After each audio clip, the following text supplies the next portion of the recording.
Good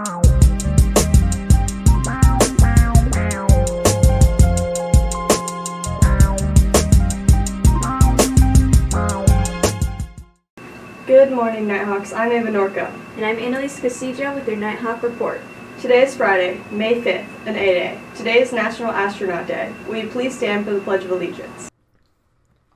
I pledge allegiance to the flag of the United States of America and to the republic for which it stands, one nation, under God, indivisible, with liberty and justice for all.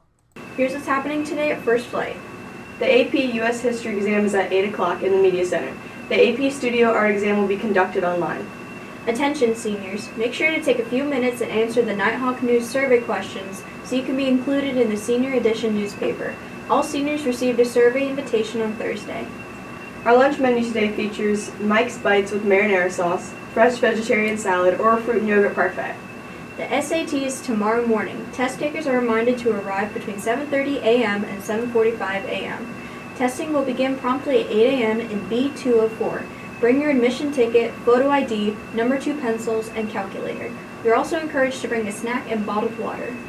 Registration of our last school blood drive with the American Red Cross will continue today during all 3 lunches. Stop by the table to pick up a permission slip if you are 16 years old. Anyone older than 16 can immediately register with the assistance of a HOSA club member, or you can go to redcrossblood.org. Create an account and search for FFHS on May 24th from noon to 6 p.m. and pick your donation time slot. It's that simple. Registration assistance will be available Monday, Wednesday, and Friday for the month of May during lunches.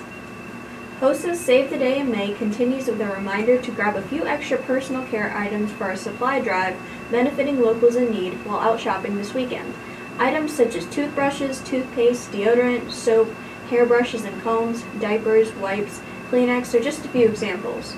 Drop them in the collection boxes in the rotunda or outside D113 and continue to collect those pennies, or loose change, to be ready to beat our top running homeroom pair, York and Lulo, during next Wednesday's Penny War fundraiser. Thank you, Nighthawks, for your support in our healthcare mission. Time for your daily update with Mr. Lansing. Good morning, everyone, and happy Friday. Before we head off to the weekend, there are a few things I want to go over. One is regarding the lockdown drill that we had yesterday at 3 o'clock. This is a reminder that if you are a student in the hallways or in a bathroom when a lockdown is announced, it is important to get to the nearest classroom and get into that classroom and lock down with that group of students. Don't try to hide in the hallway, don't try to hide in the bathroom. And teachers nearest bathrooms are supposed to pop in and make sure everybody's out of there and getting them safely into their classrooms, and the same things with the hallways. So just make sure you're aware of that in the event of another drill or a lockdown. We have some winners today from Crumble from our PTO. If you are called, make sure you stop by the main office during second block or anytime after the announcements. Today's winners are Ashton Clary, Everest Dulett, Ava Nodelmeyer, and Seth Colson. So again, just stop by and pick up your gift cards. Hope everyone has a great weekend. When we come back, we just have 3 weeks left in the month of May, and then when we come back from that Memorial Day weekend, we'll be starting with some teacher-made exams. So things are winding down very, very quickly. Hope you all have a great weekend. Time for your daily weather update with Seth Colson and Colin Cohn. May 5th. The high is 64 degrees, so that night was popping First Flight Nighthawks! Now let's pass it over to today's segment with Annalise Castillo.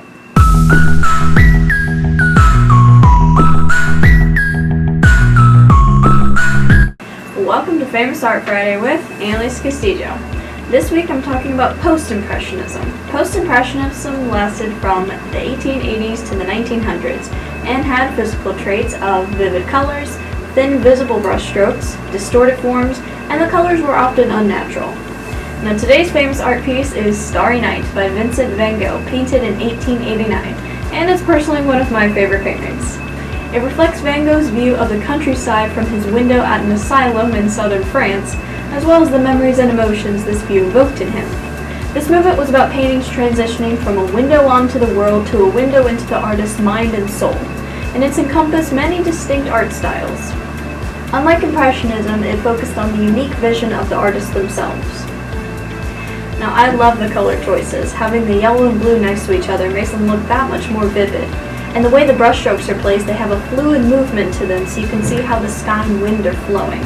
And if you look close enough, you can see the same movement in the hills behind the town. See, I love this painting, not only because it's one of the first paintings I really learned to appreciate from an artistic perspective, but also because it's one of the few I can see the movements in, and how the colors aren't necessarily unnatural, but the way they're put together looks like it. And that's all the time we have for today. I'll see you next week. In sports news, tennis at individual 3A regional tournament. The Beach Volleyball Club has qualified for states and will compete tomorrow in Apex NC. Seniors Emma Braithwaite, Emma Gibbons, Mackenzie Edwards, and Bella Sarbora, along with freshmen Poe Thibodeau, Brooklyn Yoitz, will represent First Light High School. Cheerleading tryouts will be held in the gym on May 17th, 18th, and 19th. Please be sure you have a current physical and rank 1 has been completed. Flyers will be posted around the school with more details. Email Coach Ogburn if you plan to attend tryouts. That's all for now. We'll see you back here again Monday. Thanks and have a fanatical Friday.